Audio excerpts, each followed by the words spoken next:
Good morning! Happy tummy na naman ang person kasi nga. Yan. Katatapos lang kumain at magkape. At dahil katatapos lang kumain at busog ang tummy, kaya kailangang tumayo para tulungan ang tiyan na mag-digest ng kinain. Diba? Totoo kaya yun? Yun ang sabi nila. Daw. Kaya naman eto at hihanda ko na yung pagkain ng mga aso at pusa. Kasi nandito yung pusa sa may paanan, oh. Sinasagi yung paa. Dahil nasa kalagitnaan na ng Mayo at ayan na nga, nagsimula ng kadahapon na ang ulan. At dahil dyan, kailangan ko nang likpitin yung swimming pool ng aking anak at nang maitago na. Ayan, tag-ulan na naman na kasi. Ayun o, tignan nyo naman o. Alas 10 na lang umaga yan, pero madilim pa rin yung paligid. Makulimlim ba? Ayan yung kalangitan.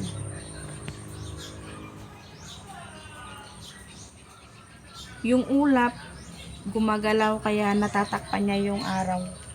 Kaya kahit tanghali na, ayan o, wala siyang masyadong araw. Slight lang ba? Yan ang aking gagawin. Nasimulan ko na kanina. Pinunasan ko muna at nang matuyo. Ayan yung ginamit kong pamunas. Linisan bago itago.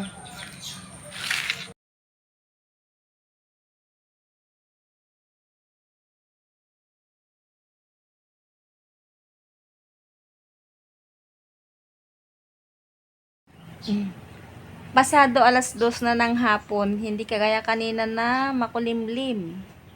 Ngayon, terik na terik si Haring Araw. Ayun, oh. Blue ang kalangitan. Pero mamaya, magdidilim na naman yan at nagbabadya ng ulan.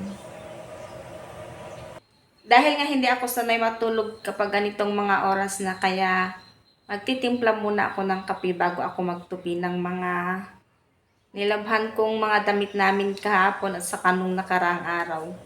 Hello, magandang hapon. Hindi ako sanay matulog sa mga ganitong oras, alas 2 na ng hapon. At naghanap ako ng ating gagawin. Dito ko itong mga tupihin ko kahapon pa at saka ng isang araw. At saka nagtimpla na rin ako ng kape. Coffee habang nagtutupi ng mga damit.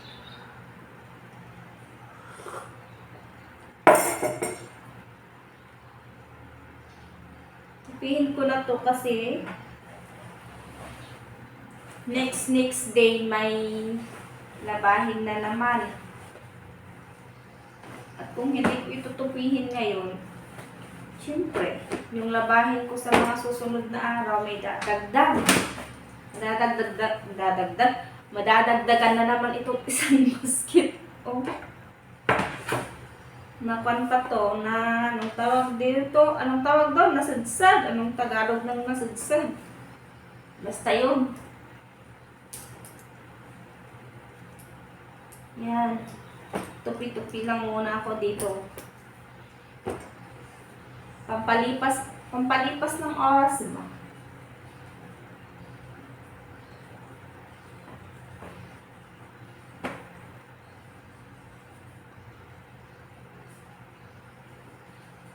Kaninang umaga, makulimlim ang panahon. Walang masyadong araw.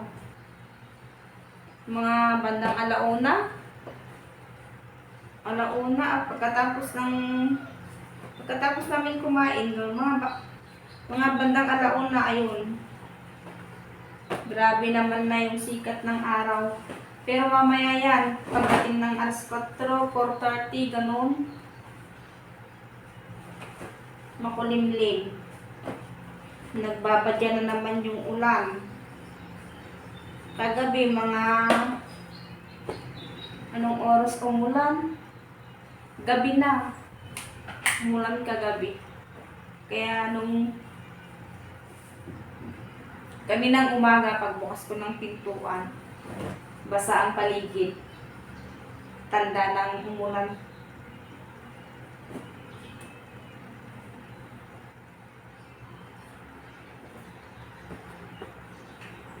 Mayo na naman na kasi, kaya panahon panahon na ng tag-ulan.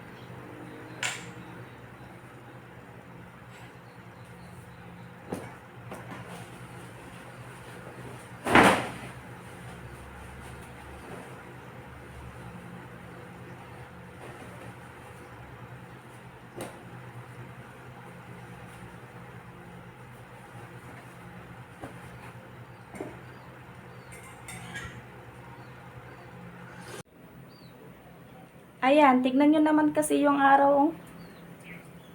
2:30, quarter to 3. Grabe yung sikat ng araw. Pero ramdam mo pa rin yung parang uulan mamayang gabi. Ayan na nga, oh, against the light. Hanggang dito na lamang po muna. Maraming salamat.